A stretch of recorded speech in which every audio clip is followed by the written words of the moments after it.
যে আপনারা জানেন যে গরুর হাটগুলিতে অনেক সময় একটু শৃঙ্খলাটা অতভাবে থাকে না, বিশৃঙ্খলা হয়ে যায়। এটার জন্য আমরা কতগুলি ইনস্ট্রাকশন দিয়েছি।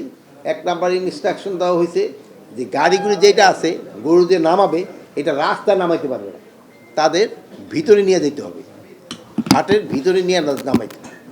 এবং যে গাড়িতে বা নৌকায় যে ট্রাক বা নৌকায় যেইগুলি আসতেছে গরু, আগেই তারা ওই ব্যানার দিয়ে দিতে হবে তারা কোন হাটে গিয়ে এটা নামাবে।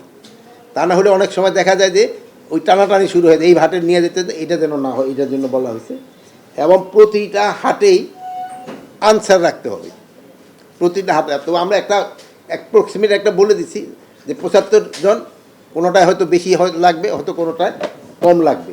এইটার জন্য আমরা এই নিরাপত্তা প্লাস ওখানে গরুর ডাক্তারও থাকতে হবে, যেহেতু অনেক সময় অসুস্থ গরু ঝরু যেন বিক্রি না হয়। প্লাস অনেক সময় আছে যে গরুর আঘাতেও কিন্তু অনেক সময় লোকজন আহত হয়, এই জন্য একটু ফার্স্ট এডেরও ব্যবস্থা রাখতে হবে।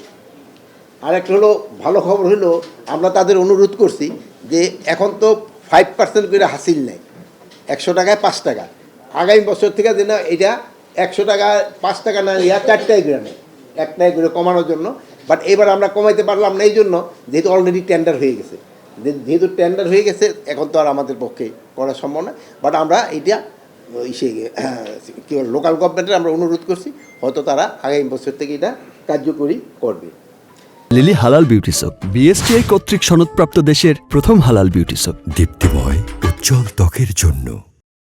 আর একটা হলো বাল্কহেডের ক্ষেত্রে ঈদের 5 দিন আগে থেকে বাল্কহেড চলাচল বন্ধ হয়ে যাবে, আর ঈদের পরে 3 দিন বাল্কহেড চলাচল বন্ধ থাকবে।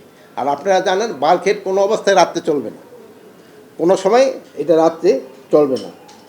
আর কোনো বাস, তারপরে আপনার জাহাজ আছে যে বা ট্রেন, অতিরিক্ত যাত্রী কেউ নিতে পারবে না। এটা শুধু মানুষের ক্ষেত্রে যেমন, তারপরে যে গবাদি পশু আনার সময় কোনো ট্রাক বা এই যে নৌকাগুলিতে আসে এগুলিতে যেন অতিরিক্ত পশু যেন না আনে, এই জন্য তাদের ইনস্ট্রাকশন দেওয়া হয়ে গেছে। এবং এটার ক্ষেত্রে আইন শৃঙ্খলা বাহিনী যারা এটা করবে, আইন ভঙ্গ করবে, তাদের এগেইনস্টে অ্যাকশন নেবে।